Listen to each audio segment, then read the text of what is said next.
Assalomu alaykum aziz obunachilar, yaxshimisizlar, tuzingmisizlar? Bugun sizlar bilan PUBG'da eng yomon, yaxshi xususiyatlarini gapirib beraman. Qisqa qilaman. Bo'lmasam PUBG o'yinini hozir topib olamiz. Men tortmayman. Menga to'g'risi telefonim ko'tarmaydi meni. PUBG o'yinining birinchi yomon xususiyati bu batareyani o'ldiradi. Ikkinchi yomon xususiyati bu telefoningizni xotirasini to'ldirib qo'yadi. Uchinchi eng katta yomon xususiyati bu sizni vaqtingizni oladi 3 soatlab, 4 soatlab. Agar undan pul topsangiz 3-4 soatlab o'ynashda kerak yo'q deb o'ylayman. Oldin men ana shunaqa 2 soat, 3 soat o'ynaganman PUBG o'yinini. Hozirgi PUBG o'yini 1 gigabayt ekan, salkam tortishim uchun 1 gigabaytga tortilar ekan bu.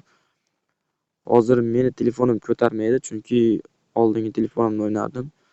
PUBG ni plus taraflari shu aqlni rivojlantiradi, tezroq rivojlantiradi, chunki hayotda ko'rmagan qurollaringizni shu o'yinda ko'rib nomlarini yodlab olasiz. Ozmoz tushuncha bo'ladi. Aqlingizni anchalik rivojlantiradi PUBG o'yini.